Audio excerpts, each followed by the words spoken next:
technical difficulties arise. Wrong intro, but corrected. We'll do it live. Welcome to an episode, the next episode of Dyad in the Forest 42. We have a very special guest with Levi Bond. Lots to talk about this week, but first and foremost, let's let Levi introduce himself to the audience. Yes. Well, I am Levi. I am from the channel AllNewNerds. We talk about Star Wars. Well, you guys, most of the chat knows me. I'm in Discord all the time. I love talking to this community. I love trivia. I love Star Wars. It's a Star Wars podcast. I don't know. I just, as you can tell behind me, I like all parts of Star Wars, legends, canon, whatever. I'm just a big Star Wars fan. So there you go. That's me in a nutshell. Awesome. Where can we find your stuff? Yeah, this would be AllNewNerds on YouTube, Twitter, Instagram, all those platforms. We're on the road to 1,000 subscribers. We're almost at 900. Hopefully by the end of the year. Hopefully with Visions and Book of Boba coming in, get the algorithm rush. I'm excited. Awesome. And we did update the stage really quickly, just to toot my own production horn. You can see on Levi's square here his YouTube, Instagram, and Twitter information, as well as Choco's Twitter information, because I know he's absolutely a beast on Twitter. We want you guys to follow him there the most. I'm trying to scale it back. I don't want to scare off potential. No, not at all. I mean, come on. Star Wars Twitter is a dangerous place. It is. It's a dangerous place. But only sadness will you find. Only seriously. It's even DJO has his moments where he's based. So we can't shy away from base Choco at all. And yes, I am using that canon. word. I didn't know what that word meant until a month ago, but we're in there now. Shout out to the chat really quickly. Brian with the beard, Brian with the bread, Brian with the beard bread, Brian with the bread beard. Welcome to another Dyad in Force. X-Core Gamer Skills, St. Pat, Cal4, the Soda Man, Nerd Connor. Brian says Star Wars Twitter has been electric in the last month or so. It has been. There's been a mix of highs and lows, for sure. There's been a lot of High Republic love as well. It always makes me happy when I stumble onto some thread and then I see Brian dunking on someone. It's yeah. Shout out to a lot of dunks. A lot of dunks these days. Yeah. A lot of ratios. It's bad takes and ratios. But that's the scene. That's the scenery I love to see nowadays, because before this community had really proliferated, the Star Wars Twitter was largely toxic. And shout out to Kieran Barr as well for joining us. Thank you for tuning in. And then of course the change with this community. I'm seeing more and more people. I think the last time we spoke about this, Choco, it was another one of those yes, my AC is on. I forgot to turn it off. It was one of those clickbaity articles about Boba Fett's ship, and we saw people replying. They were like, "This is clickbait. This isn't true." And I was like, "Yes." People are reading Mission it. 1 complete. Don't you know that in the hidden docket that no one's seen besides certain insiders that it was labeled as the fire spray? Don't you know? It's official, guys. Yeah. I mean, it's incredible to see the community kind of rise up in defense of these things now, because for the longest time, Star Wars Twitter has been left to its own devices, and it's not good. It's not good to let misinformation kind of perpetuate like that. It's actually one of the reasons, and I probably shouldn't let it affect me, but it's one of the reasons I've made less videos, is because more often than not now, unlike the site called We Got This Covered, the positive people on Star Wars Twitter usually do have things covered. Yeah. I or Inside the Magic, or there's a lot of sites now that have cropped up that I didn't really know about. I mean, it was largely a couple of sites that We Got This Covered that was largely doing the source loop things with YouTube Bounding channels. into comics is a good one. They bound into a lot of stuff. Yeah, they do. But of course, the landscape is changing with the help of everyone bound into here. the alt-right. Yeah. Cal4 says people are starting to get tired of toxicity, and I'm glad for it. it's a good time to be a Star Wars fan with all of the content we're getting, but it's also a good time to be a Star Wars fan because you can come on out from the shadows, join us on this community, celebrate Star Wars. You don't have to worry about it. And if you don't like the sequels, you're still welcome. But of course, we like to spread joy. So hate the shadows that was 2 weeks ago. Yeah. That was 2 weeks ago. Yeah, come out of the shadows, please. Just like Justina Island, yeah. Just keep your hatred in the shadows, and then you're welcome. You know. What's going on, Choco? Keep those emotions pent up. Well, you don't have to. I mean, you could yell as loud as you can in the privacy of your own room, or apartment, and bother your neighbors. But at least you're not letting them bottle up. Choco, what's going on with you lately? Oh man, just doing my thing. Work has been busy. Plus, I am moving. It's been interesting. So my move-in date and move-out date is on the 10th, and I had to fight for that because there was a gap between my move-out date and my move-in date was not confirmed. So that was a point of stress for a little bit, but no, other than that, it is going good. Just spent most of the day getting all the stuff ready. I am happy though because when I get set up in the new place, then I'm going to have kind of a more official, location to make videos. I might be able to not have a green screen on all of them. I mean, that's the goal, right? Yeah, and do some cool stuff. So I'm looking forward to just moving on, but it'll be another week. Very nice. Speaking of moving, shout out to Cal in the chat who moved into a new place, which I know is really exciting, and it's awesome, man. He says, "I know the pain." Congratulations to everyone who has found housing. Congratulations for not being homeless. I am finally getting lightsaber mounts, so I will be replacing the Stark banner with my lightsabers that I finally have. I remember when I first started content creation, I didn't have any lightsabers. I was a joke when it came to collectibles, but we're doing some work. I still am largely, but I try to collect knowledge. Yeah, I mean that was largely how we operated, right? But of course, the goal is to not have a green screen, right? Is to be like Alex from Explained, where your background is just entirely a throne or an altar of Star Wars, like Levi right here, who has excellent movie posters and his bookshelves full of books, including Levers of Power. It's up there. There it is. There's Levers of Power. Yeah, right there.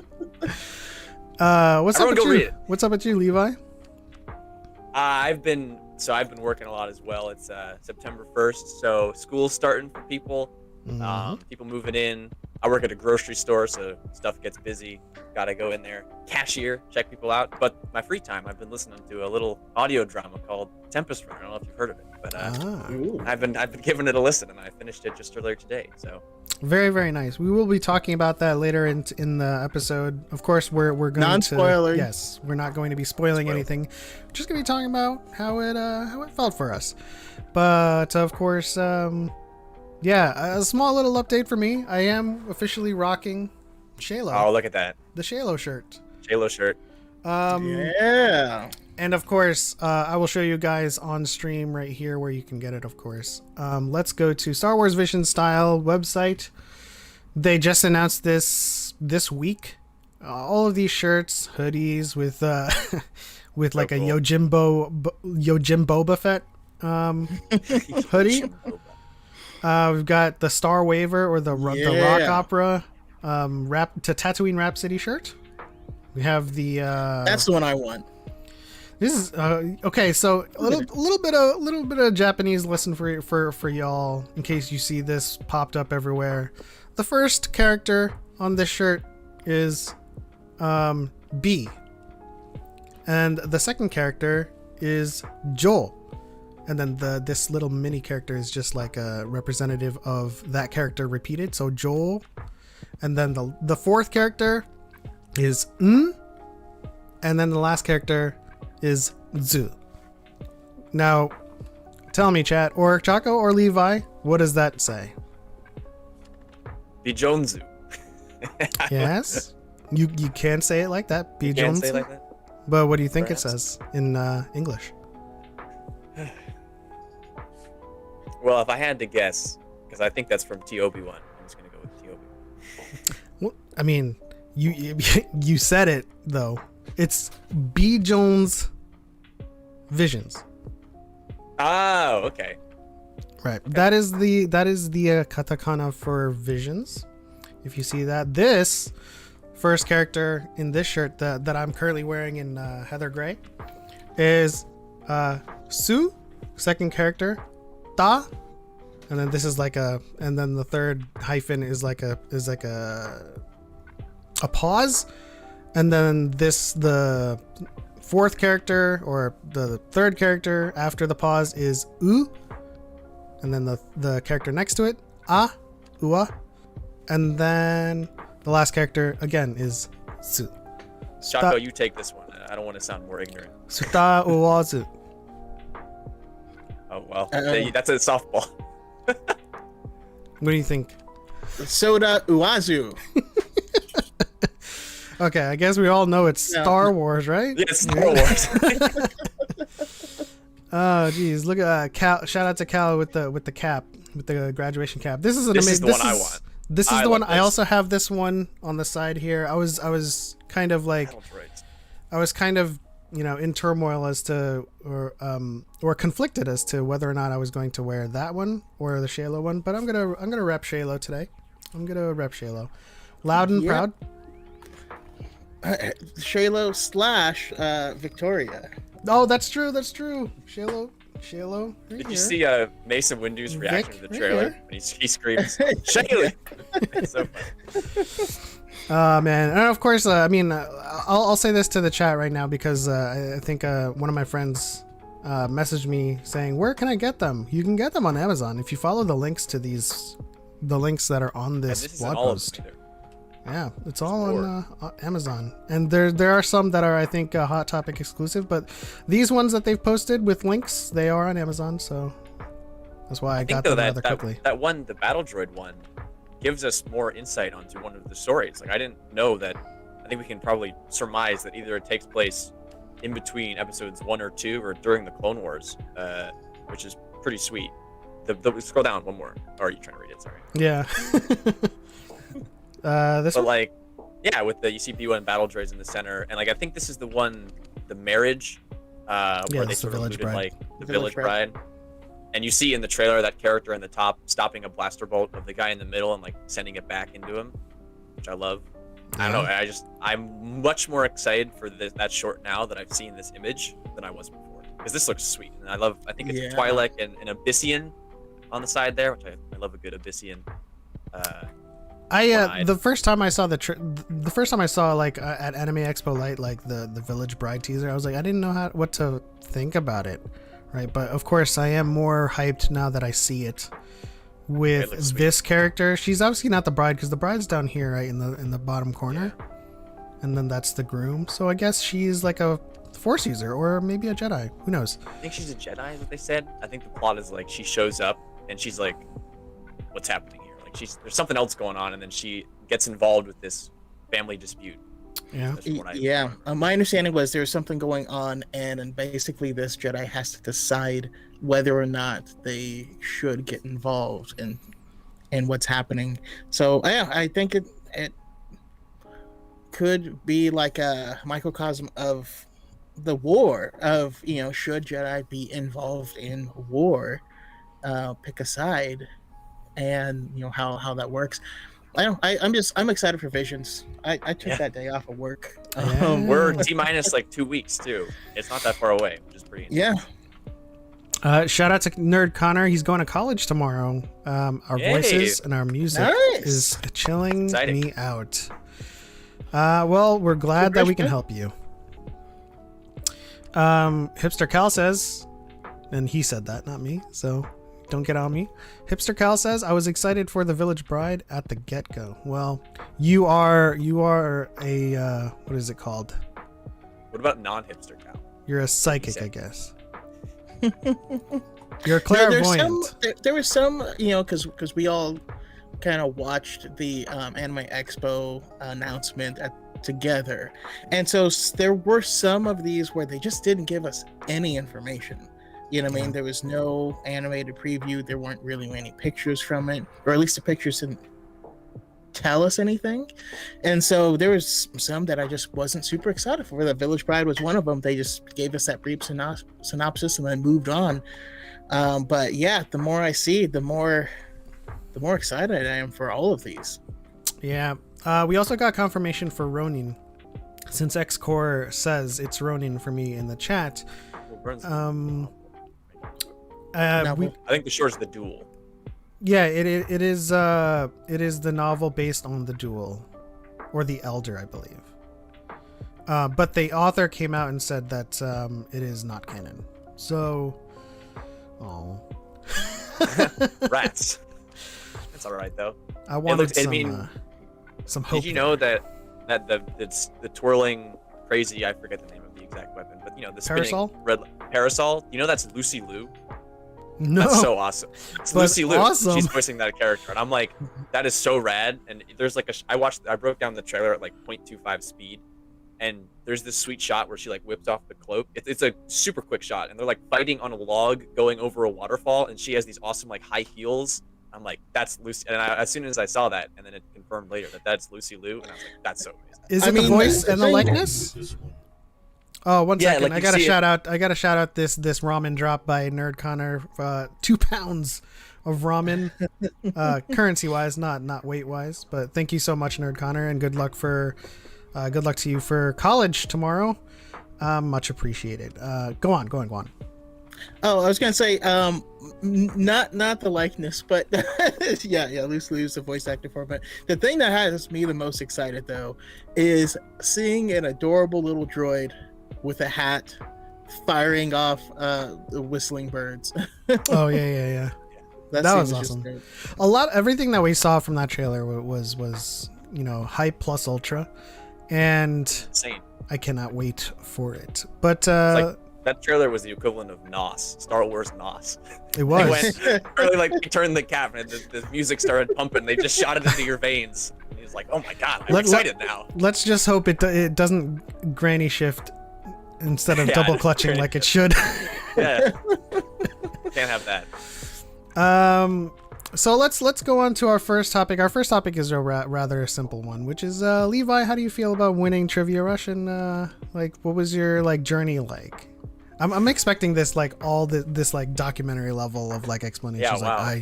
I went to the gym and I went to I'm suddenly Nicolas Cage. Yeah, what was it like? To go into Martian there.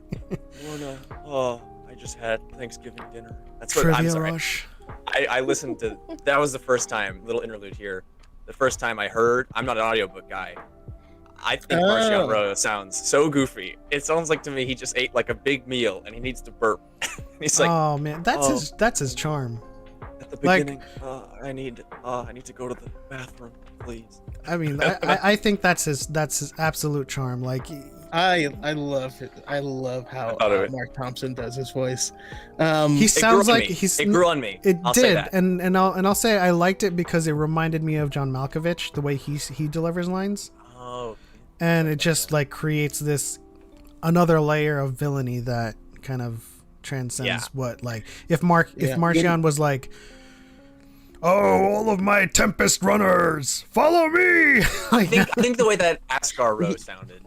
And specifically the way that the character is introduced in Light of the Jedi. I mean, think of how you thought of Markion when at the very beginning of I thought of when you're like, who is this little guy? Yeah, little punk boy. With and that I think voice, if I had listened, and that's the thing, is the Tempest Runner is not about Martian Rowe. It's about Lornity. That's not a secret. That's what it's about. And so if I had, and it is what he's not in it that much, but Mark Thompson grew on me.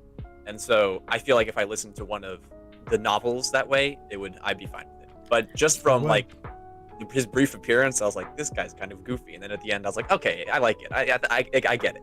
But that was for me, honestly. We'll get into this later. It was a new medium for me.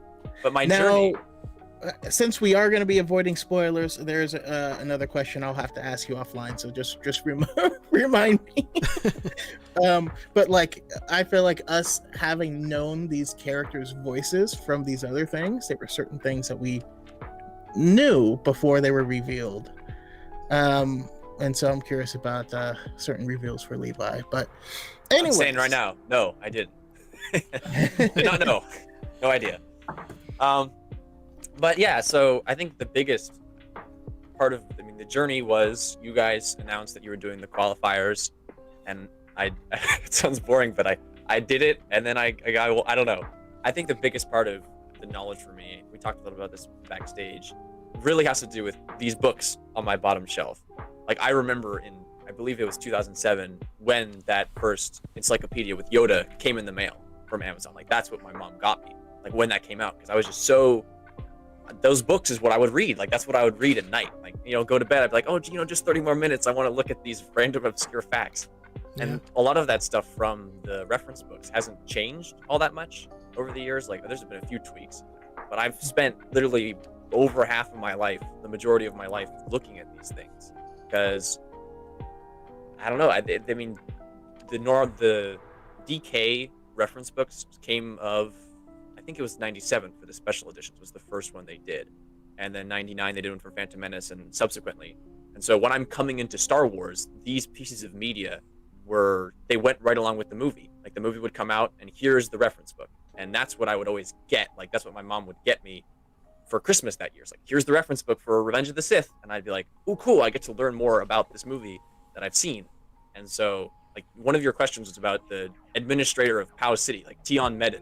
Like, that's how I know that, like, because that's one of the first things I went to was, who's that guy who goes, actual droids, 10th level. Like, as a kid, I'm like, I connect with, that's a weird guy, but I didn't know his name. But that's something I flip to and be like, oh, that's that. And so it's just, I don't know. I've been deep in the reference books it became tradition for me. Like, Force Awakens came out, reference book. Which was a lesson learned for us, because we were trying to make this something that no one, not even us, could know about unless we looked for the information. But you did. You already had. It's just a super unique connection, like, relationship to Star Wars, is that the reference books were such a big part of getting me into it. And so that weird esoteric knowledge became part of my enjoyment for it. And then as I grew, like, that knowledge stuck with me. Like, I also had that book. Who is Tion's dentist? Faison Gore. Jesus. Oh my God. I was gonna say, he clearly doesn't have one. Look at him. No, yeah, that was yes. But yeah, no, Faison Gore is not it's not the doctor you want. Great doctor. And I also had that book that was, if you guys remember the chat too, it's small, square, and it had a little, like, electronic A, B, and C built into it, and it was like 2,500 questions from the Star Wars universe, and you could, like, it was a big multiple choice book. It was essentially like you were holding a quiz. You gotta look this thing up, because it was a staple in bookstores for interesting a solid 5 years. It was this it trained me.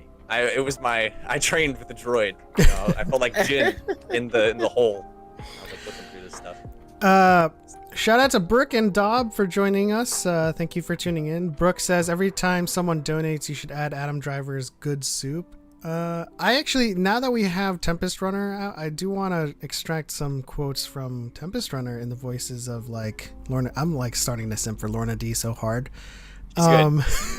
She's simp worthy. How about just the thing that makes me laugh, just smile in general, is the Twi'lek, like, snicker, like the like it's not like that, but it's definitely not like that. It's not even close to that. I can't even fathom how they do it. But it's okay. Like, the biggest band-aid that I had to rip off with audio dramas is a lot of the noises that normally would be done by a computer are just done by humans making the noises, and listening to someone make a droid rebooting noise was the funniest thing I've ever had to listen to. There's a point in the novel where someone's going, and I'm like, how is this real? I was laughing so hard. Or like Wookiees. Like, Wookiees are going, oh man, Buriaga. I'm like, yeah. Spoiler I'm digging alert it. I for was in there. Boryaga. I'm loving Yeah, they did it a little bit differently than how they did it in the past, where he would kind of like yawn into his phrase. After the show, I can point to you the specific moment because you just may not have even noticed it of the droid rebooting. I was just dying. That was so funny. And so for me, I've always felt like that's one of the reasons why I'm normally not a big fan of audio dramas, because without having a singular narrator, you end up having to put so much stuff on the different people to like do weird exposition that no one would ever say that, or you know what I mean? And like, but this one I do think was well done. It had its own Very original well music and stuff like that too. very Yeah. very well. Which is why Echoes of the Past is kind of like audiobook plus drama, because like I need that story to Exactly. fill in the dialogue. Like there's a lot of course there's a lot of points in this book where like people are going and then you're like, what are they doing? I don't know There's what a they're lot doing. There's a lot, but of course it doesn't really take away from the overall experience. It's just the thing that you have to get over with audio dramas. Like they expect the drama to play out in your mind as people like grunt and do exertions and stuff. But I did forget to go into our weekly queue to shout out The Far Far Away Factory by Brooke, good friend of the channel. Far Far Away Factory on Instagram, Dazzler on TikTok, and etsy.com/shop/Far Far Away Factory. Look at all of those beautiful things that she makes. The best. Choco has something, I think. Also, Brooke started streaming on Twitch.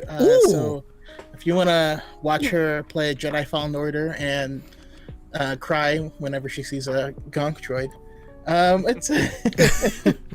it's good fun. It was a good group watching last time I was over there. Yeah.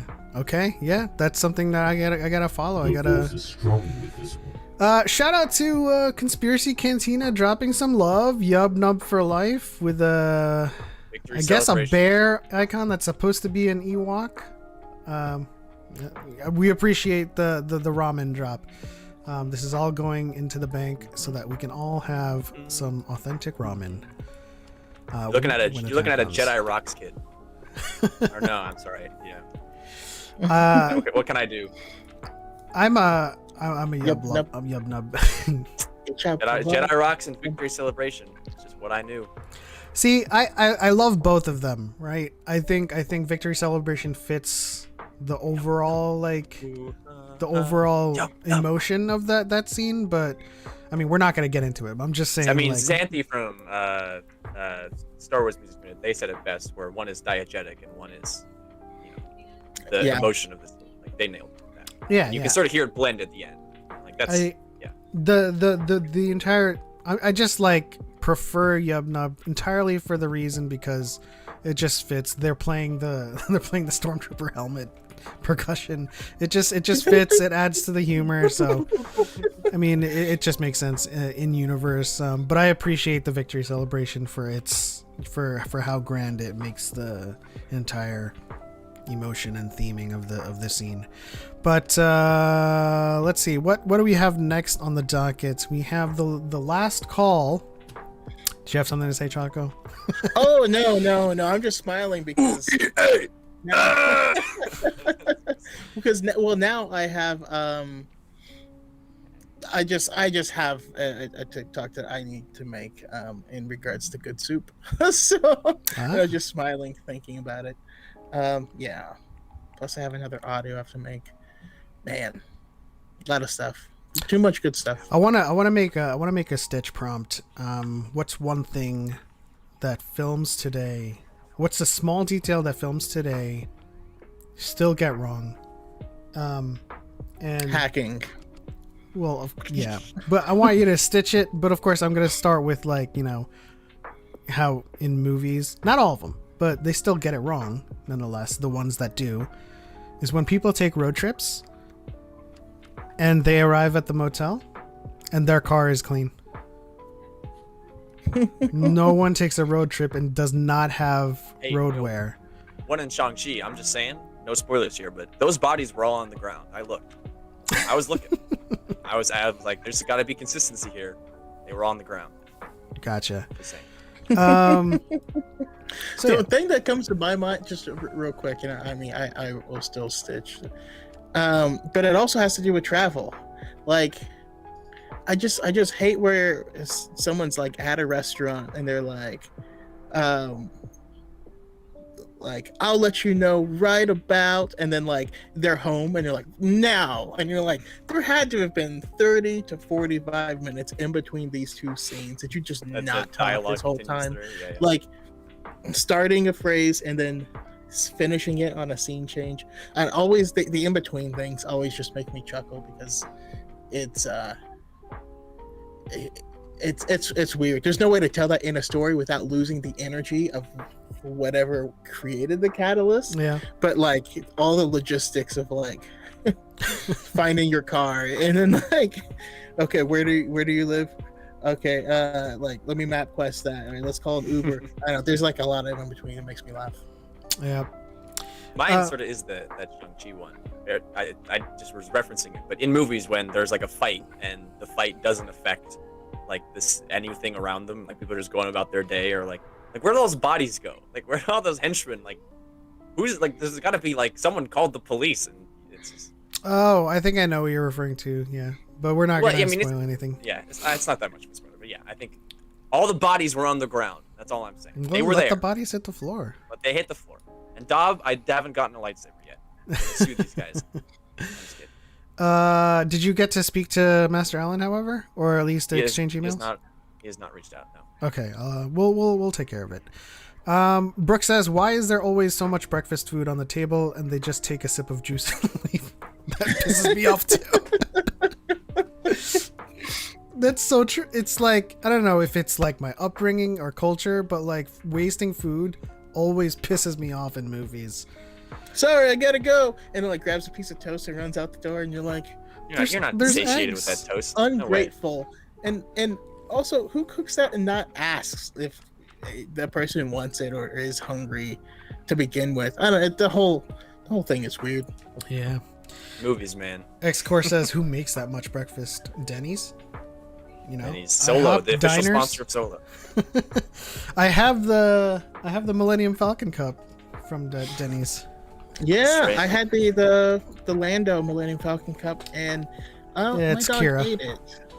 Oh, I'm sorry about that. Suki. Press F to pay respects. Yeah. Brian says, "Respect to Shang-Chi for finishing his breakfast." Absolutely. He ate pretty fast. Hey, that's what they do, you know? That's what them superheroes do. They eat the food. That's what they do, you know? That's Okay. what they do, you know. It's So our own audio drama. Why are you guys turning into Watto or something? Like, what? that's what they do. What are you doing, waving I'm your a hands around like- Tordarian, okay? You think you're some kind of Jedi? Breakfast, no work on me. No breakfast, only money. Shout out to Julia Christine. What's up? How's everybody doing? We're doing well. How are you? Thank you for tuning in. Delaney? Okay, let's move on to this first thing. They released a trailer for Last Call: Tales from Galaxy's Edge. Are you guys like familiar at all with like Tales from Galaxy's Edge? Because like I've been trying to get into like VR with Vader Immortal and like all of these Tales from Galaxy's Edge, and like it seems like all of these are coming to like Oculus Quest. Yeah, something like that. I don't know. I've been lucky enough to be able to play some of the Vader Immortal ones because I have a friend who has an Oculus, but I myself do not. Yeah. But I missed the first Galaxy's Edge thing. They look cool. I believe that was the one that sort of tied to the High Republic. They made like a High Republic thing where a Jedi and Yoda was there. I don't know. It all looked cool, and it all looks really cool, but I have no way to access it. So that's my Yeah, that's the thing. I think this is the one that actually makes me want an Oculus Quest. Like as I play through this, like we have now call me like one dimensional, but it's just this Jedi thing, you know. Just training, yeah, building your lightsaber and stuff. No, I would like one myself. And I've always wanted one. The reason I stopped playing Squadrons was A, I was bad at it, and B, I did think I was going to get VR so that I can like look around in the ship independent of flying, because that seems super duper convenient. It didn't work that way. Then I just never bought one, and then time moved on. Oh yeah. I People think love the Squadrons. I think I might get one though for this. I don't know, like the Oculus Quest, isn't that like the VR that like is completely like wire free and like is not like the Oculus, like the big one where it plugs into the computer? Yeah, it is. When I used it, I think I was using a Quest at my friend's house.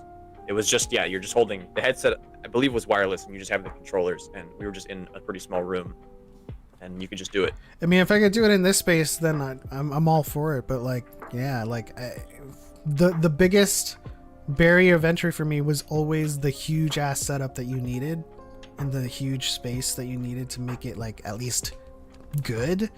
Like I've seen some people playing, Vive and all of those other VRs with like small spaces, but it's always so like cumbersome for them.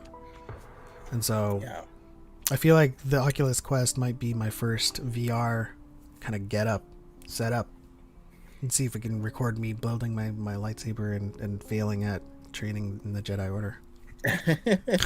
Also, there have seen some other games, non-Star Wars related, but we'll have Star Wars mods.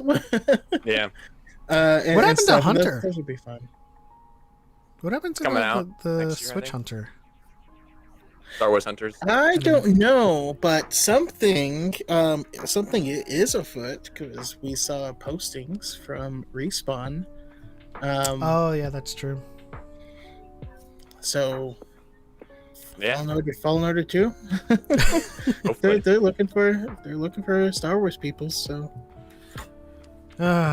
Julia Christine says, good, going to watch Revenge of the Sith with friends tonight, so very excited. Awesome.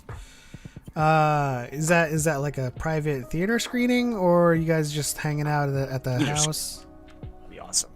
Yeah. are these Star Wars friends, or is it their first time and you are guiding them through? Like yes, look at this tragedy. Moving on.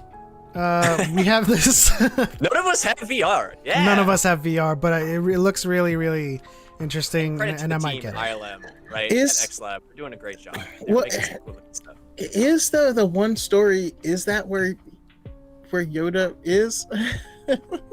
What, training in? Oh, no, I think it takes place before that. I know what you're talking about. I think we just don't know where he is right now. I just want to. Where is Yoda? Is he safe? They wanna know He's in the in most his recent issue. first. No, he's in his third Secret War now. I think he has like annual Secret Wars that he goes on. With rock people. Yeah.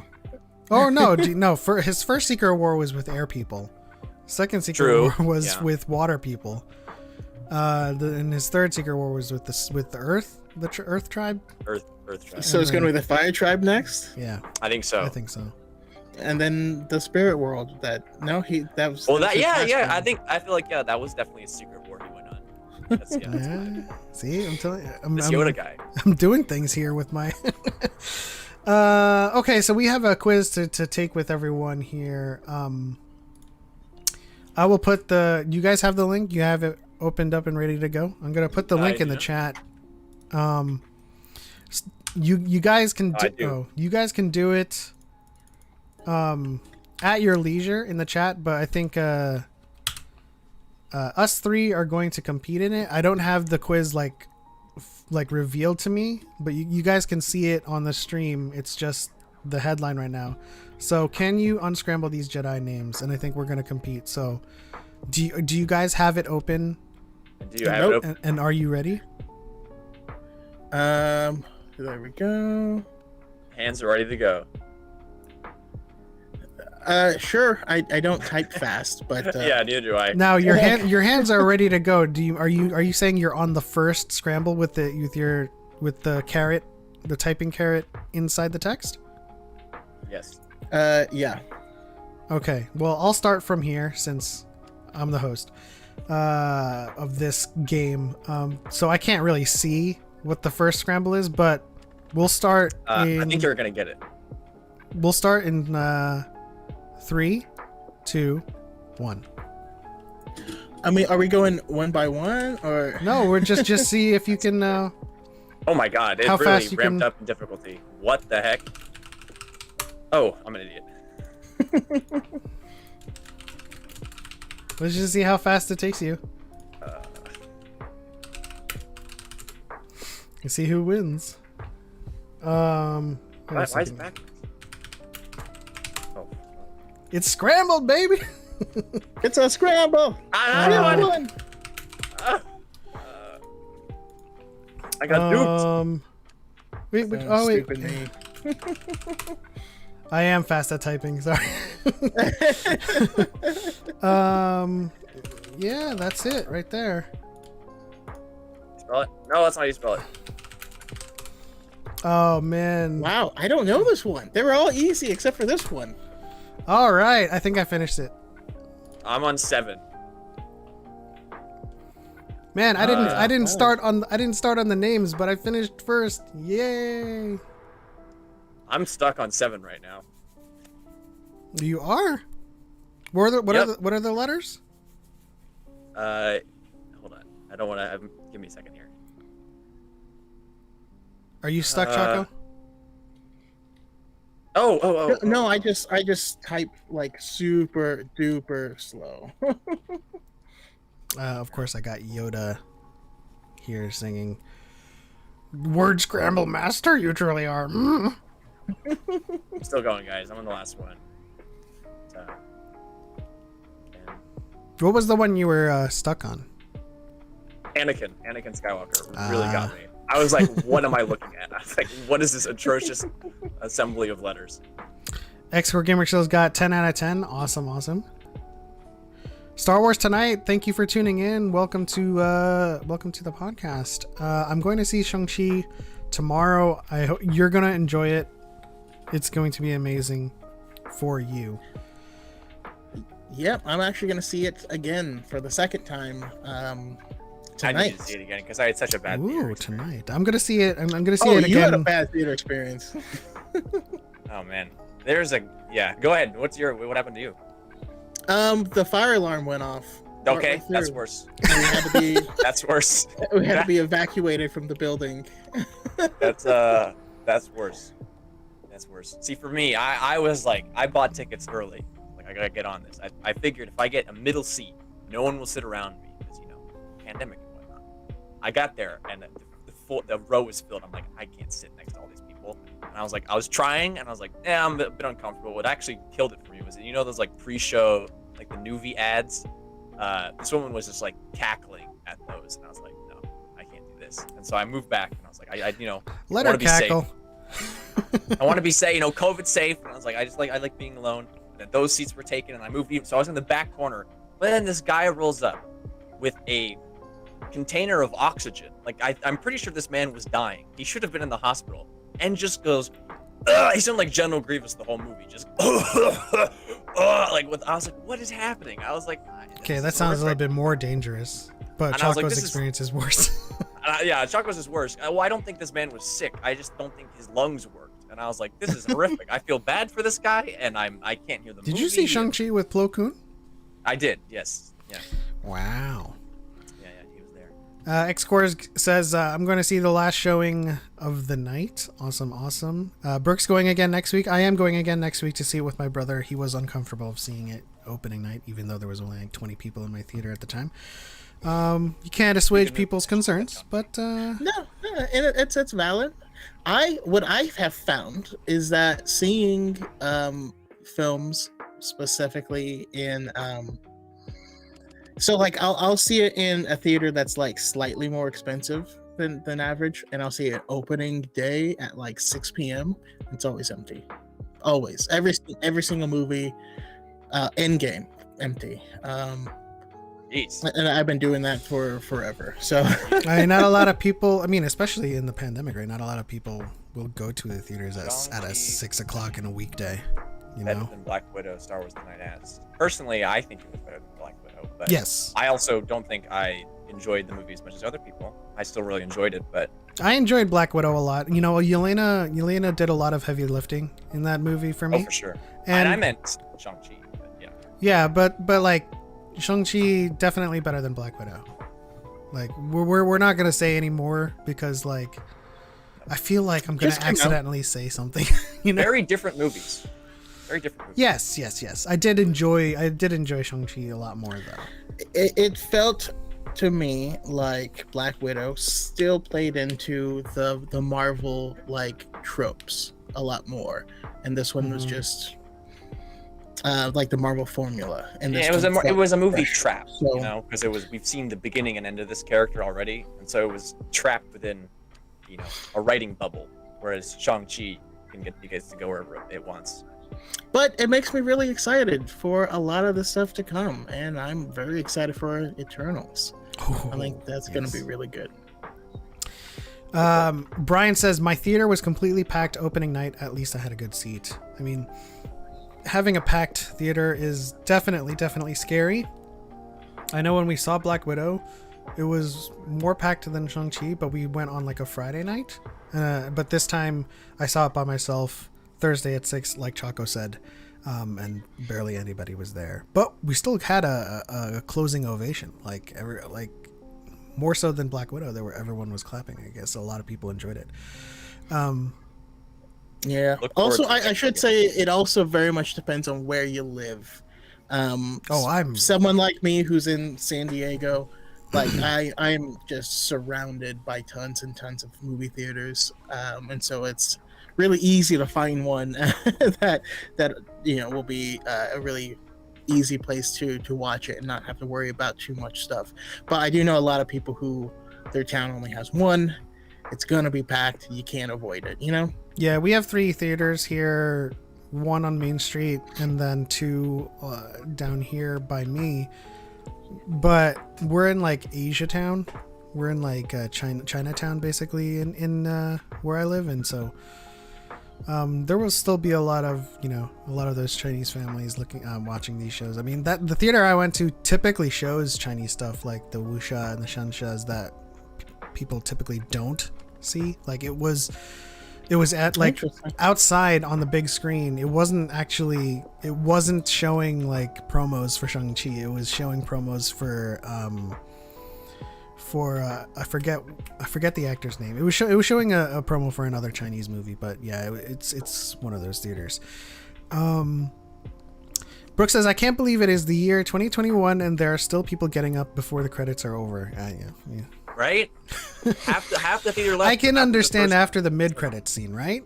But like, I mean, you'd have to be one of them. Like, you'd have to be an MCU like fan to stay. A lot of people stay, but a lot of people left. So in my theater, there was people who got up after the mid-credit scene, and I said out loud, "Just so you know, there's one more in-credit scene." And they were like, "Nah," and they left. I was like, "That's cool." Yeah. But as long as they knew, right? I don't want people to miss out on something that they might want. But if you don't want it, you don't want it. That's cool. That's where me and Choco diverge. I'll be like, "Go. You stay. Go on about your day." X-Core Gamer Skills gotta go. Be back soon. Enjoy. I think he's seeing it tonight, right? As he said. Enjoy the movie, I guess. Yeah.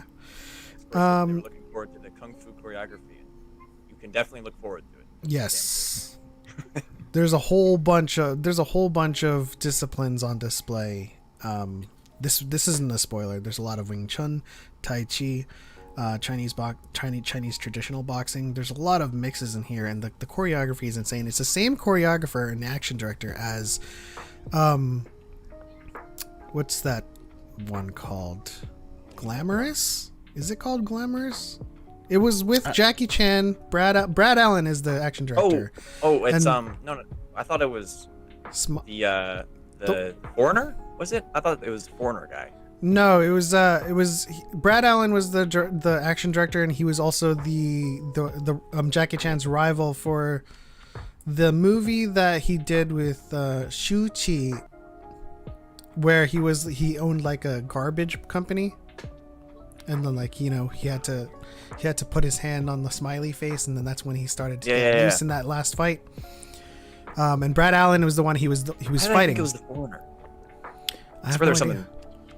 I forget what it's called, but it is that movie with that guy who does the Liu Kang bicycle kick, like really, like without wires. So his action chops is legit for sure. But I mean, I know this isn't a Marvel stream, but seeing the different fighting styles on display and seeing they did a beautiful mix, right? Because yes, there are certain types of these martial arts films where there's a lot of wire work, and after a while you're kind of like, okay, this is a bit too far. I may have gone a bit too far in a few places. No, but this is not that. They blend it in, and it still has the same soul, but everything has impact and gravity, and I thought that was really cool. Absolutely. No, it wasn't Mr. Nice Guy, Nerd Connor. I like your knowledge of his past movies, though. That is a deep cut for sure. You know what still confuses me? Why wasn't he in Jackie Chan Adventures? So strange to me. I don't know. Why didn't he voice Jackie Chan? Why did they get someone else to voice Jackie Chan in Jackie Chan Adventures? So that's funny. That show was racist. They a lot of white people doing Asian accents. I know. Like, why not just get Asian people? They didn't even get Jackie Chan. That would have been nice for sure. We would have loved to see that. Wouldn't we, Jackie? We would have loved to see that. I will go on record saying though that Who Am I is yes. Who am I? It is. Favorite. It is his best movie, at least for me as well. I totally agree. I love the dichotomy between the ending fighters. Like, it was essentially a Ryu and Ken situation where it was like the puncher and the kicker. I loved the choreography of that fight. Do you think that Chris Tucker and Jackie Chan are a dyad? Probably, yeah. Yeah, I think so. I wouldn't be surprised if they were. I would be surprised if they weren't. Yeah. Seriously. Also, that movie, the Evo chase scene. Hey man, where you get an Evo at? It also makes me look too Fast, Too Furious. But yeah, this podcast is going off the rails. It has. It has. It really has. We hungry. I'm just trying to look up that movie really quickly. Yeah. It's not Mr. Nice Guy. What is it called? With Shoot Sheet. There's Who Am I? I know. Sorry, chat. I know you can't. Star Wars Tie Night asks, what mic do you use? Element sounds clean. This is an Audio Technica AT2020. They make really great mics. I also use a ATR 875R shotgun for other things right here. For like, if I have to stand up somewhere and film. Is it a USB mic? It is. I'm planning to upgrade to a Samsung that is an XLR but also has real-time monitoring. But I don't know if I should, because it sounds really good, and this hasn't failed me yet.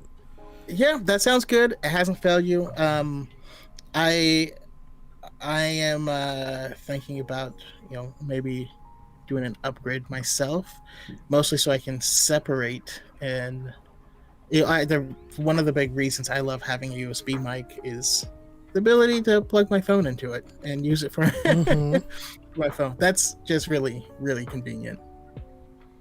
I'm not convinced this movie exists. Element. It does. Maybe I should Jackie just Chan movies for like 5 Jack minutes. Chan, Brad Allen. Harris Production says, watch your back. Best song ever for the best. Go down Best to film ever. Fat Boy, get yourself a cheeseburger and fries for $2.95. Like, man, Oh, man. that's cheap. Oh my gosh, what is this called though? There's so much like. I mean, you obviously can. I mean, I'll share it with the chat. The stream, Choco, the stream's going down, and Element's taking us with him. Yes. He's going down. He's going down this path. he's a man obsessed. I mean, I'm pretty No, sure it's everyone okay. remembers this fight, right? This is like Wenwu. This is you're trying to get. You hear the noise. You're trying to get to the Jackie Chan film. It's not real, Element. It's not real. It's not there. It exists.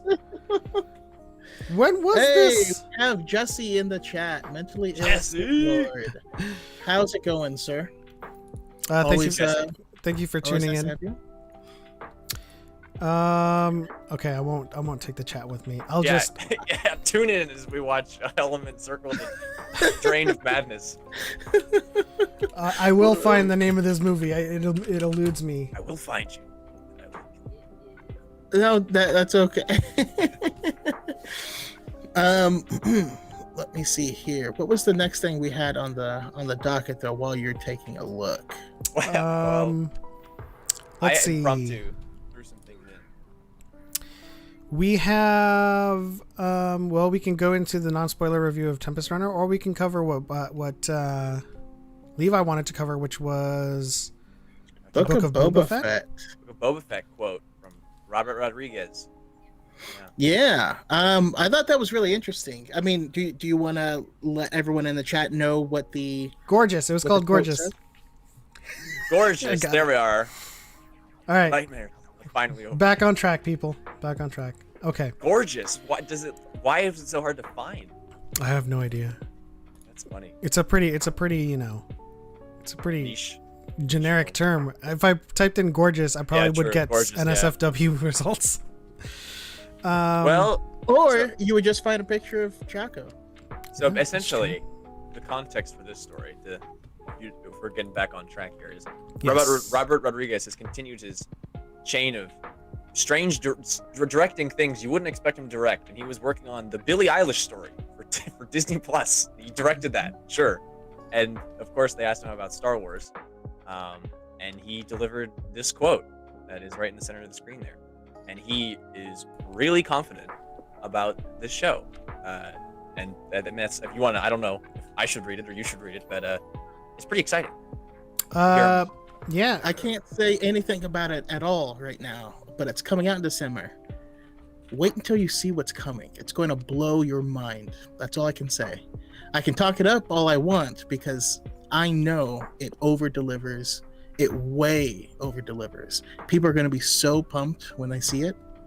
So like, That's a lot that's of. quite the statement there. It is. He's got a lot more too. I wonder what he means by over delivering though. Like, what kind of expectations is he pointing to when it comes to delivering and over delivering? I mean, if I had to use context clues, I think there will be some cameos in the show that people aren't expecting, and that will blow people's minds. Yeah. That's my expectation for what he thinks. I will blow. I need Boba Fett to land on some planet and walk up and see a man farming out in the field. And then shoot him. No, he'll look over and see a scarecrow that's dressed up like Embo, and then 'cause Nice. Embo retired, Oh. and then Boba will be like, "Really, farming, a man of your talents?" Yes. and and then he joins them, and then they fly off and start like shooting people. That's kind of what I need. You know, I need more. I mean- Just blast him. Voiced by Dave Filoni, of course. Started blasting. I mean, I know. Judging, we're coming off of the Bad Batch with Fennec Shand and Cad Bane's duel or showdown. I definitely think that if it is his destiny to continue that story arc, that Cad Bane is going to show up in Book of Boba Fett as well, and they might like there might be a reckoning between the two, you know. Well, that'll make more sense because Cad Bane will be old as sin. Yeah.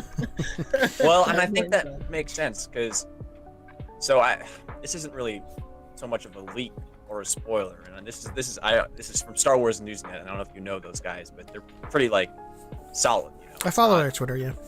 Yeah, they're not like a clickbait organization. They usually just post official announcements from Lucasfilm, and they were really big. Like they were super big in terms of leaking and scooping stuff way back during like Force Awakens. Like famously, Bad Robot, that production company, is horrifically leaky.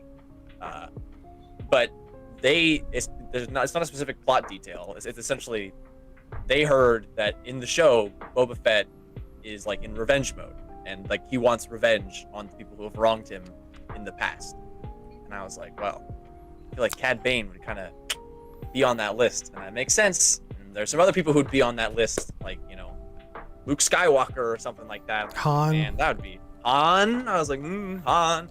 You know, Yeah. but what if? And this the way. And you got to temper your expectations, right? Because that is the hyping something up to what it and telling a different story is the worst thing you can do for yourself.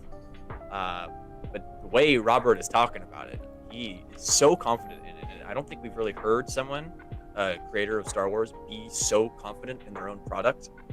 I feel like I don't remember a time. I feel like everybody's confident in their own products, to be honest. I don't know, but I the feel way like this quote makes me more nervous for it. really, yeah. But at the end of the day, he's the one that kind of like did that home shot animatic of Boba Fett reveal that turned into No, with like how action it was figures. shot in the actual episode. Which I love. So I kind of have I have like confidence in Robert Rodriguez for sure. It's just like I don't know whether to be excited or like Choco, like nervous. It's like what are they trying to do, and is it going to deliver? Like, oh my gosh, Don't overthink it. That's what I'd say. I'm excited. I'll tell you that. I'm really excited. I am happy to get more. I mean, hopefully we get some good development of the character. Yeah. I'll say I feel like Boba Fett has the most hype for the least amount of development. Yes. of any Simple character historically. Let's see here. Star Wars Tonight asks, how do you guys read books so quickly? It takes me like a month on 2.5x speed on audio. See, I just read. So I'm like you. It takes me like a month. I'm slow. I mean, Well, I will take my time with some of them, but if I really want to finish it, it's 2.5x speed for sure. But I will read a lot. I don't do 2.5x. I'll do like 2.2. But no, I normally do audiobooks, and I'll do them at a. I love if you like go to the gym and you're working out or you're running or something like that, doing stairs, eyes closed, just listen to an audiobook, imagining this stuff, and like, start to feel like you're there. And I've said this many times before, so I apologize, as I know a lot of you have heard it, but on the increased speed, it's easier for me to get lost in it. You know what I mean? It's less about me reading the words out loud in my head, and it becomes just a stream of information. And the stream of information is just pouring directly into my mind, and I'm able to imagine it. So I actually find it a lot easier at a higher speed, and I have trouble doing it at regular speed. Yeah. It doesn't keep my attention at regular speed. And that's primarily because the way that they do 1x speed is for like kid gloves, primarily for like, people who are Accessibility. Yeah. So Hey, like, I listen to 1x. I mean, if I were to read this quote by Robert Rodriguez in the 1x that Audible does it usually, it's like, at first, I thought maybe it made the most sense for a series because you could have loads that you could reuse and you can come back to. And it's like that. And then when I'm like, and I typically read along just to double my retention, but like when I'm reading along, I'm just like, get on with it. Like I'm already on the second paragraph. So I do 2.5x, and it's easy to read along and kind of listen to it at that speed, because then it just turns into, at first I thought maybe it made the most sense for a series because you have loads that you could reuse, and that's typically the speed at which my mind works, so it makes sense. You're reading at 1x speed though, like made you sound like a radio DJ for NPR, and it was lovely. Welcome back. No, I was. What's different about volume is you still have to do the work of the visual effects. Welcome to Radio Star Wars. Yeah, I love it. It's beautiful. It's beautiful. Something about Boba Fett, a bit we do on the All New Nerds, is he has one of the coolest theme songs in Star Wars, but one of the least singable. Like, you can't sing it, and it's one of the funniest things to me. That, like, we constantly do this bit of we try, like, it came up because my co-host Johnny was doing it, and I was like, what are you doing? Like, what noises are you making? He's like, I'm doing Boba Fett's theme. Like, what? And then I tried to do it, and I was like, right, you can't do it because it's the bum bum bum bum bum bum bum bum bum bum bum. Like, you can't like capture the noise of it at all. Oh, sorry, I thought you were doing something. No, it's just like you can do like the end where it's like ba-na-na-na, but you can't get the chord of his theme just because it's so like violent, and you just can't sing it. And I think it's the funniest thing that this character, you just can't. I was trying so hard. I think sometimes there are themes that you just should not like attempt with your mouth, you know, unless you're a professional beatboxer and you do that stuff. It just comes off really weird. However, if you listen to the band The Galactic Empire, they basically make metal versions of Star Wars songs. It's incredible, and I'm gonna need them to do Boba Fett's theme. Yeah, absolutely, I'd love that. For anyone else that doesn't know them, if you listen to like my favorite Star Wars song is the Asteroid theme. The metal addition to that is like, it's so brutal. It's amazing. I love in Jedi, it's called like the actual track is called like Into the Attack or Into the Trap. Into the Trap is what it is. It's a trap. It's when the rebel fleet is going in hyperspace like that. Oh yeah. And it's great. It's like that goes hard, man. It goes hard. Harith says the Star Wars scroll do be zooming on 2x speed. It does. When you're okay, I'll just read this headline in 2x speed, and then Darth Vader, Kira, and more brace themselves for a galaxy-shattering saga in new Star Wars Crimson Reign connecting cover. This has been an audible production. That's how it is.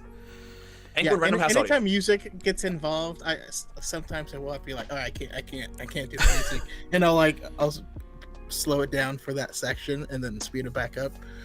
The music is not bad unless it's music from Star Wars that you know already. Yeah. And then you're like, what is this? And it feels like Mario Brothers when they're running out of time, and then you start to get stressed out. Yeah. Yeah. Star Wars Tonight says Elma should be a voice on Audible. Give them my contact information. I will do the next Martian audiobook. Martian Row. All right, let's talk about this. What is this? Look at this. The Crimson Reign. I threw this in here, so I jumped the host with this one because I am super in. I'm deep in. I'm familiar with the Crimson Reign announcement that they did, but this is, I guess, Crimson. This is Ario Andito, who Rain. He has done all of the art for the High Republic so far. So that's his artwork in terms of like on the page. He has done a cover for the upcoming, the Crimson Reign connecting cover, which is part 2 of the Kira trilogy of comics. And I'm just super deep into Star Wars comics right now. I'm thriving in them. Much like how Choco is big, you think that books are like the prime format of Star Wars. I'm huge into the comics. I think with comics, it's the perfect medium of blend between script and visual, and you are able to tell a story. And so this story right here, well, just talking about the art, I mean, Darth Vader's cape like flowing into like burning oil, turning into like wind, like blowing the Crimson Dawn flag. I'm just like, this is amazing. But the implications of this is we're going to see the second Death Star, because it was under construction. Like, so you have the throne room, you have TIE defenders in the background. In the middle, you have an Inferno squad. It's not red, but like that's the Inferno Squad logo there on that Special Forces. Yeah. Ren and the Knights of Ren are going to be in it, and then Kira. Like, it's blowing my mind what Star Wars comics are doing right now. Now, do you think that is Ren, or do you think that's the first Ren? Charles Soule said it was Ren and the Knights of Ren, so I'm gonna Okay. trust Charles Soule. He said that Ren and the Knights of Ren, probably not the same ones. You know, That would be so awesome if it was Ren and then like Steve and Bob, like the first Knights of Ren. We gotta get some better names. It's kind of like Deadpool 2 when he's like interviewing people and they're like, Yeah. I'm Vic Grohl. And you're like, that's Trudgeon. that's how I picture Vic Grohl talking.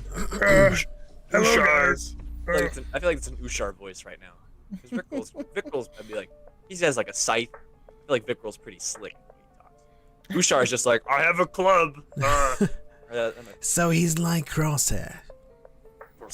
I'm I don't know, Vic but Grill. this image, I don't know about chat or you guys, but it just really excites me for the future of this storytelling. No, I mean it's pretty badass to have Vader, Palpatine, Inferno, Ren, Kira all on the same page.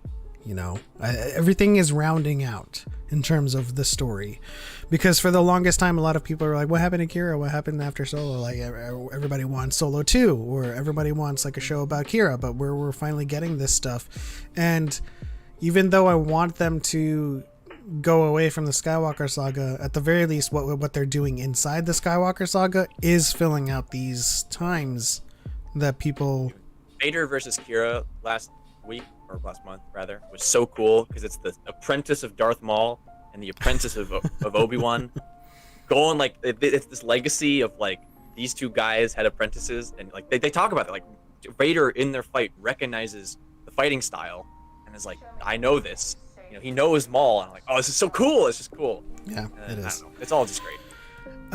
Star Wars Tonight says 2 a.m. here, so I gotta head off in a bit. Well, preemptively, thank you for tuning in and have a good night. Thank you for joining. Yeah, I love Star Wars Tonight. Good peoples. Harrod says, I pronounced it Marcion. Yes, I did. Okay. Charles Soule says on Twitter that it's Markion, and then like Tempest And in Runner the comes books, out. they say Martian. It's so It's easy for me to forgive the audiobooks, right? Because it's just an audiobook, right? But in Tempest Runner, everyone in character says Marcion. I'm like, God damn it. So, whatever. I'm going to say Marcion. Until Charles Soule knocks on my door and says, stop it. You know?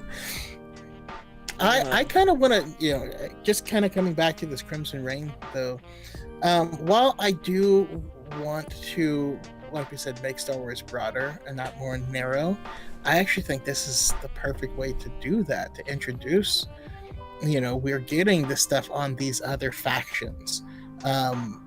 And we're tying in some of these things from, Battlefront 2 and things that are going to tie us to the sequels.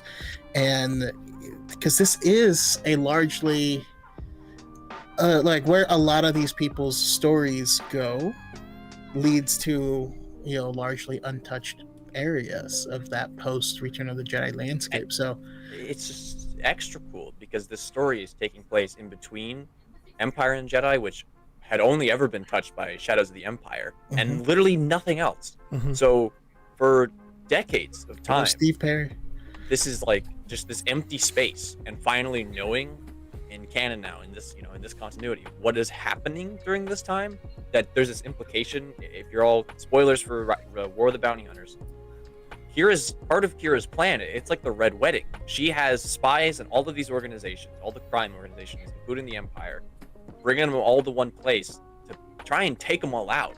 To kneecap the criminal underworld. Is what it seems like. It's not done yet, including the Empire. So like, there's this implication here that the Crimson Reign could be very literal. That Crimson Dawn and Kira could be in charge of big chunks of the galaxy for like 6 months of time, and like that's really cool that this was happening. And which is why I need Prince Caesar, Prince Caesar.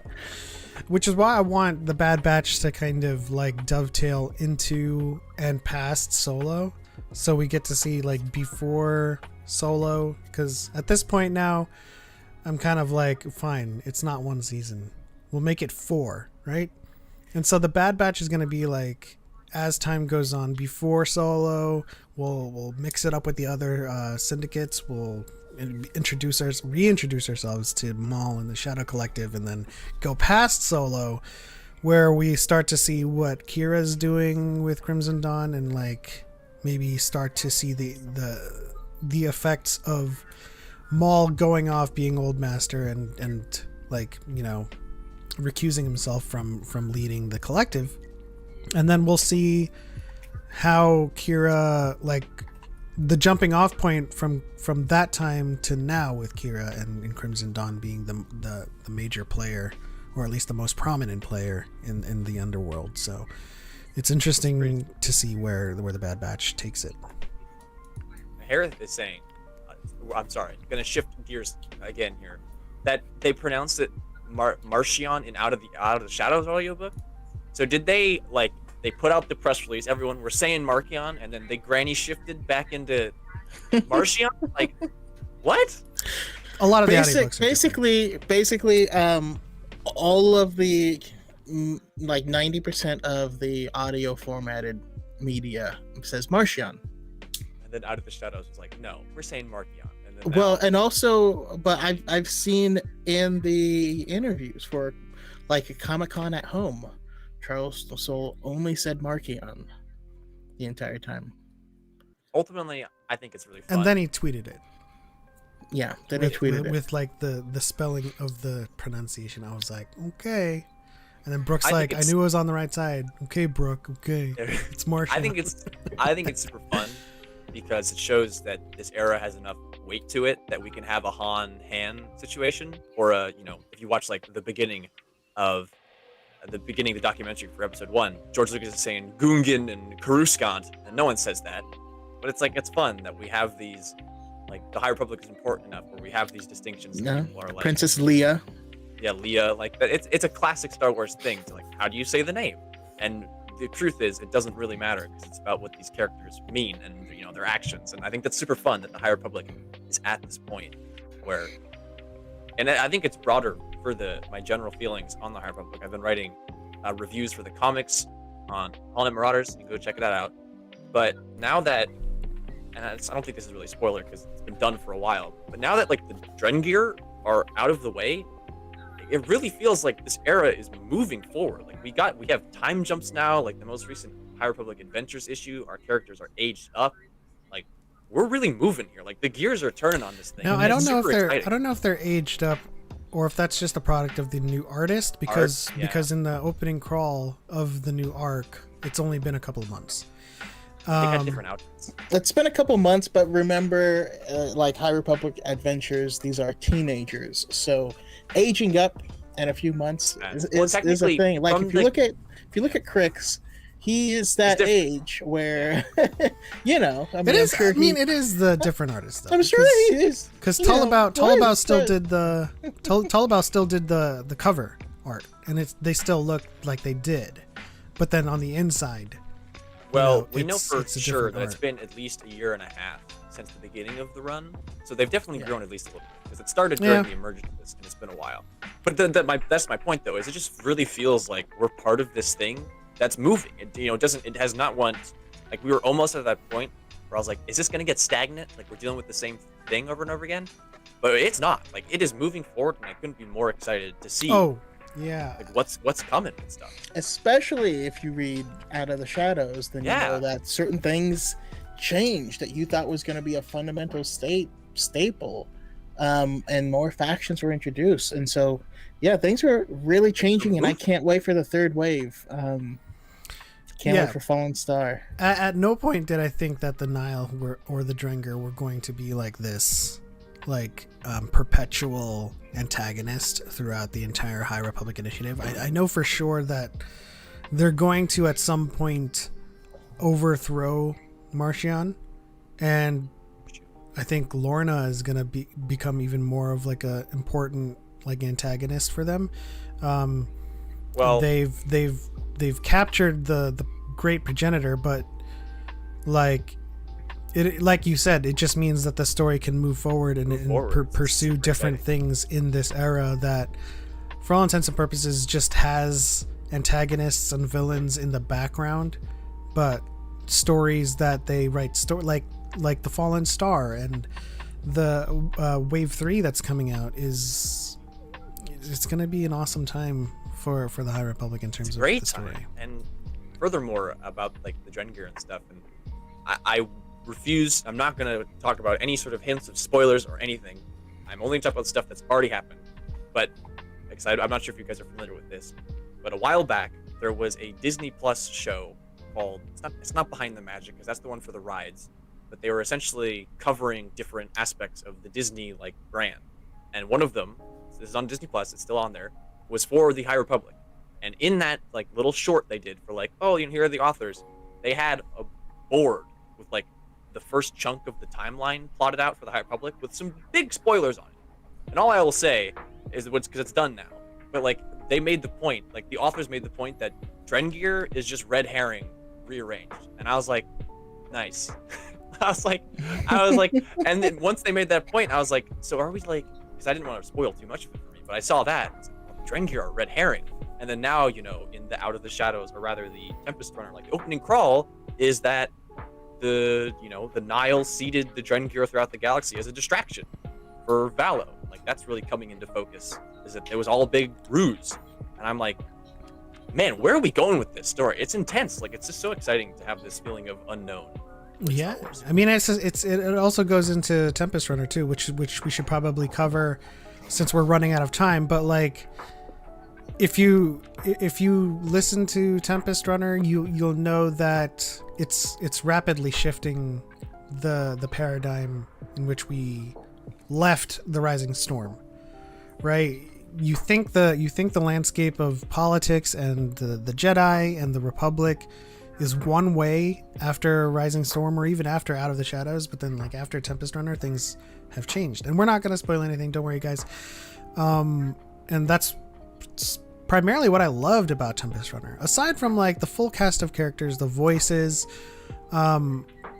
Kevin does a really good job of just switching the game, you know, taking out the game that we thought we were playing and saying this is disc 2, but it's a completely different game. And you know, it's making me rethink a lot of my predictions that came out of Rising Storm. What are you guys' thoughts on Tempest Runner? I mean, go ahead, Sean. Well, yeah, I mean, going into Lorna's history and her backstory, and to see all the different things that she's gone through, it's funny because it actually made me think of like in the Captain Marvel trailer where it shows her standing up as a little girl, and then after like falling playing baseball, and then after crashing in her go-kart, and then as Captain. Yeah. And like, so there was like a scene like that, and I was like cheering for Lorna D when you're hearing these different things from different parts of her past, and you really get to see how those things aligned to create the person that she was. But getting to spend more time with her and to get into her head, oh man, my favorite thing is when stories fully develop their characters, regardless of how big or small the character is.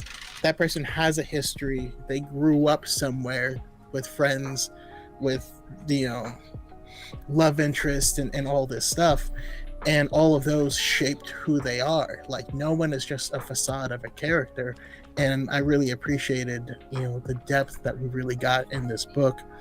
And it just like everything else, I'm surprised at how much it moves this era forward.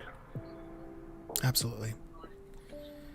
I feel a similar way, although yeah, I mean, the audio drama is not my preferred format. Like for Dooku Jedi Lost and the Dr. Aphra audio drama, I read those scripts along with it, and I'm excited to get a script for this because I think it'll add a lot to my enjoyment. I already really liked it. But it was a learning curve, so to speak, of getting into the audio format, and I appreciate, obviously, it was super immersive. But I already loved Lorna D, so learning more about her was pretty awesome. I think definitely I wouldn't say that it has stakes for a lot of the characters you know and like. However, I think that in the next novel, you can pretty easily summarize the events of like the audio drama. Like this happened, and like I think you could get the gist of, because when you think about it, I don't even want to risk spoiling anything, but I think it does its job. It goes deep into this character. That's what it was sold as. That's what it was marketed as, and that's what it is. And you explore Lorna D, and you get a lot of great history for that, and expansion on the galaxy as a whole during this time, which I really enjoyed. So yeah, I give it 2 thumbs up.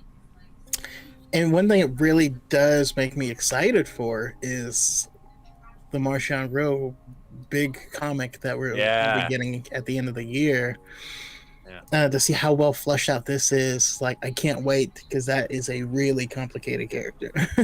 Absolutely.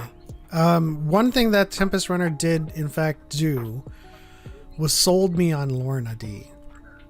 I've been telling people a lot, trying not to spoil things. It's not a spoiler to say I'm sipping hard for Lorna D right now. Whereas before, every time I read for her character in like the other books, it was always like this ambivalence, like, you know, like she's just like this Furiosa type character where like she is just raining hatred and violence on people, and it's indiscriminate, and she has no kind of like redeeming qualities. But like, yeah, I never got that, but yeah, I don't know. The second I read that her ship was called the Lorna D in Light of the Jedi, I was like, okay, so there's something going on with this character, like psychologically. Well, of course, I knew that there was something more to her than that, but like my interest in her was very one-dimensional, whereas in Tempest Runner, like I got so much more of an overall picture of who she was that it escalated from like 1 dimension to like 6 dimensions to total simpage. Wow. Total simpage. She's up there now with Satele Shan, to be honest. Oh wow. Wow, that's quite the high honor. Wow. That was not anticipated.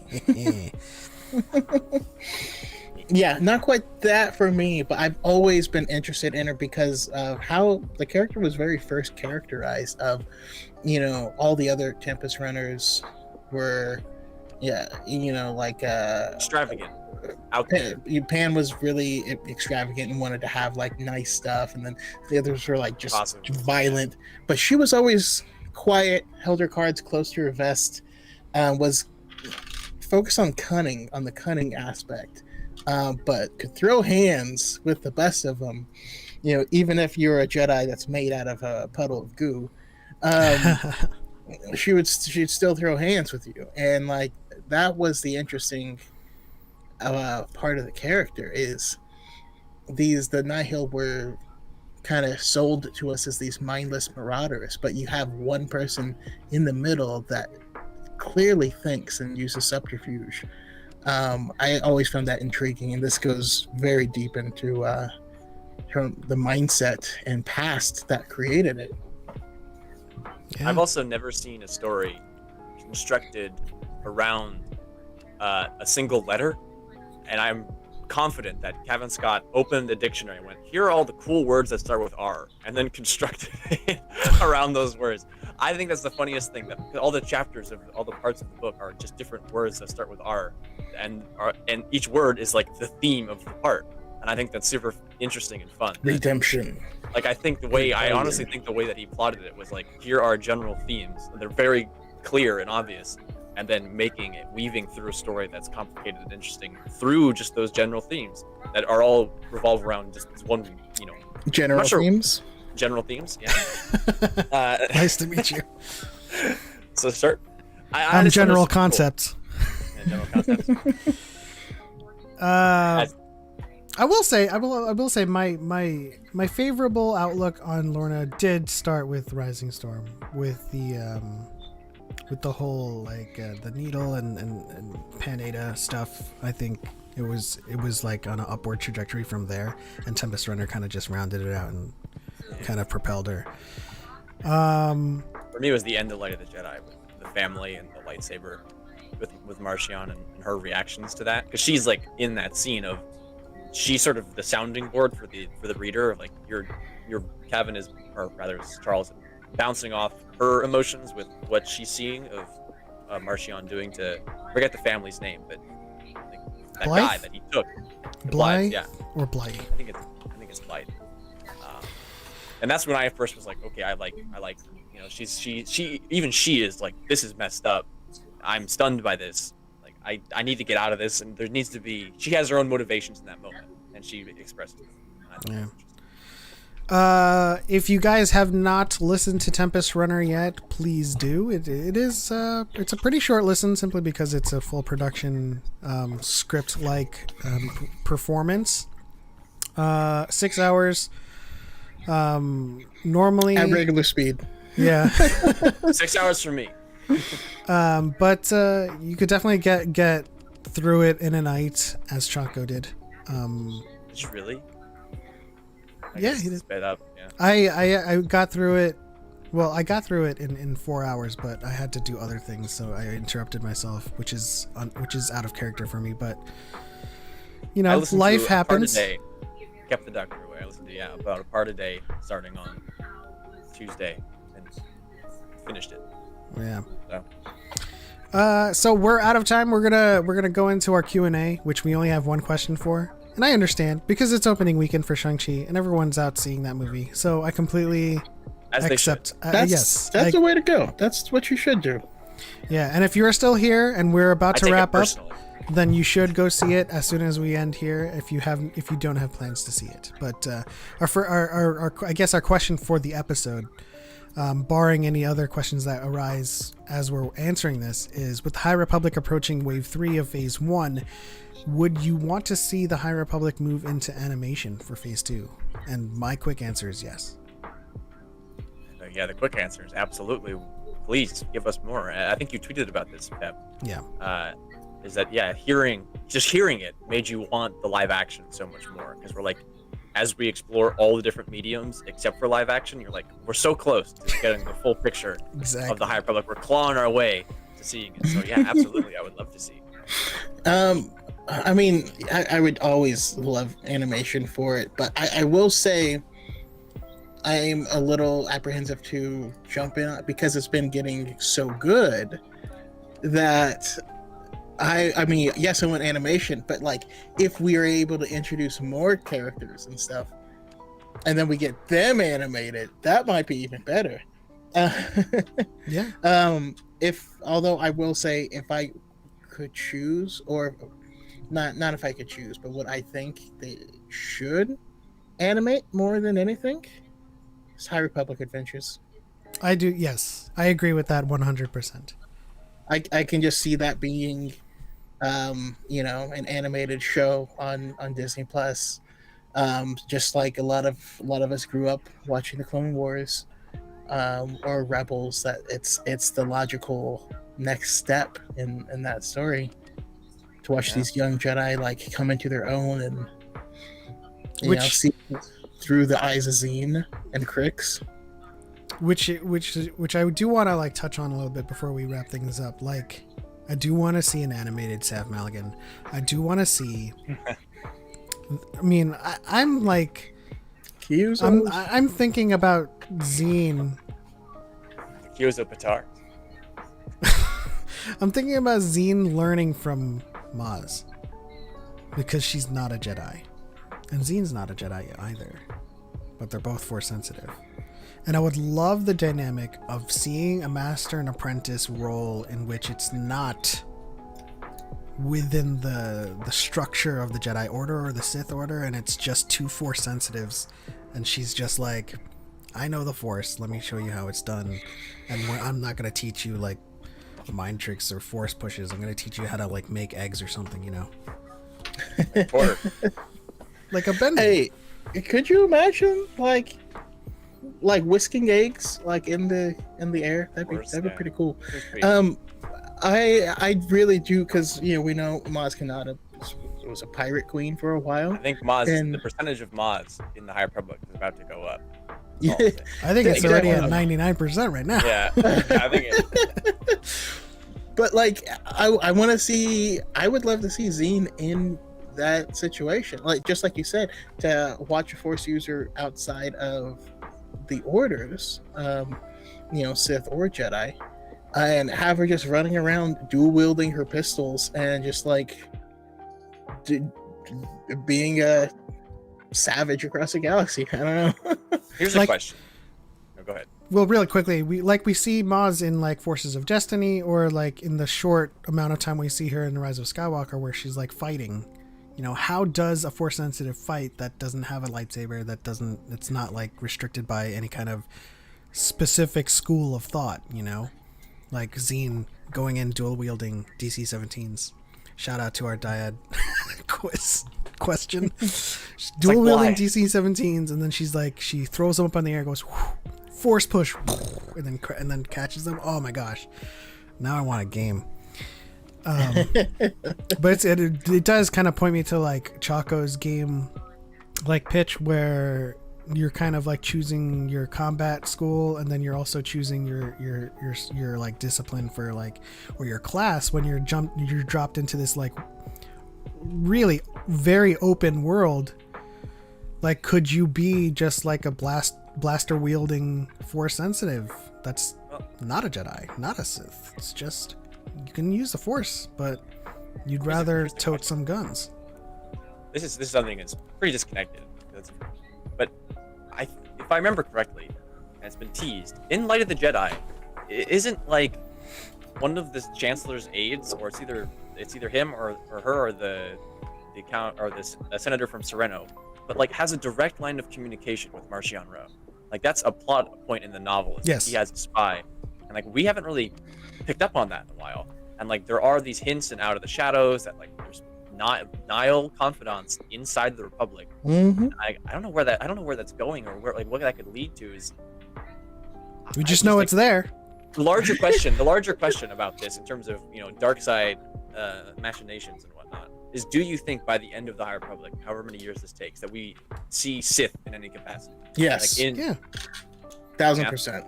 1,000%. No, I don't see them like tangling with the Jedi, right? Because we have to work within the framework that they've been extinct this whole time, so they are doing things, and I think Acolyte is going to be one of those things that kind of bridges that kind of concept together with the prequels, where we will see Sith, we will see who exactly is.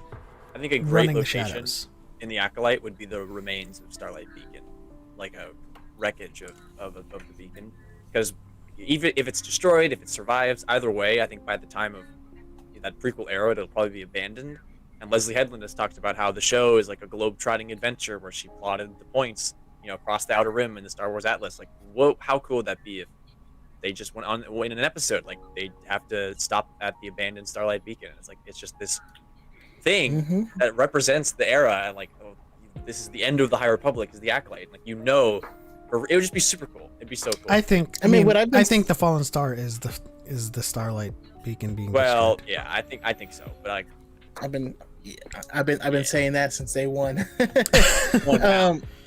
But I think that Marchion Ro is descendant of the Amaxian warriors, and the Amaxian warriors had some sort of tentative partnership with the Sith, which was caused by the Drengir attack in the past.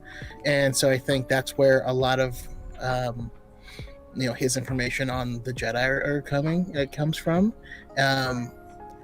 And I think that's I wouldn't be surprised if we see Exegol in the High Republic. I wouldn't be surprised at all. But I think that ultimately he's being used. Like, the information that he's been being given has been being seeded by the Sith, and they're using that as a way to get their claws into the Republic, because they're all about amassing power until they're ready to take over.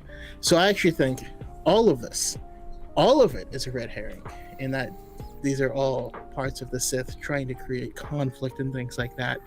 Ooh. To eventually bring the Jedi to their knees. I really like that. I agree with it. the moment the Drengar was introduced, the moment they said red lightsaber, the moment they said that they're the ones that sealed us, and then the moment in the comics where they did the flashback of the Sith, I was like, you're not gonna just do that to do that. Yeah. I mean, you're hinting at the Sith for a reason, and I think it'd be interesting. It's an interesting part of history that the Jedi think that they're extinct, so that we get to explore Sith doctrine, Sith mythos, and the dark side lore unhindered by a Jedi kind of like counter argument, right? This is minor spoilers, super minor spoilers for the newer Thrawn books. But like when Thrawn there's a scene where he's in a gallery and he's talking about history. He references like how the Chiss were allied with the Sith during like some of the wars, and like, talks about that ancient history of, you know, when the Sith were really around. And we keep getting these little hints of like what the Sith were like, and I think that's super cool that we're slowly rebuilding that picture that Legends gave us a pretty solid one of. And that dark side nexus underneath the temple. Yeah. I mean, like it's all pieces are coming into place. I think the High Republic is in general building up to this. I mean, it's all of the pieces are there for the High Republic to where the Jedi are slowly but surely going into this bubble.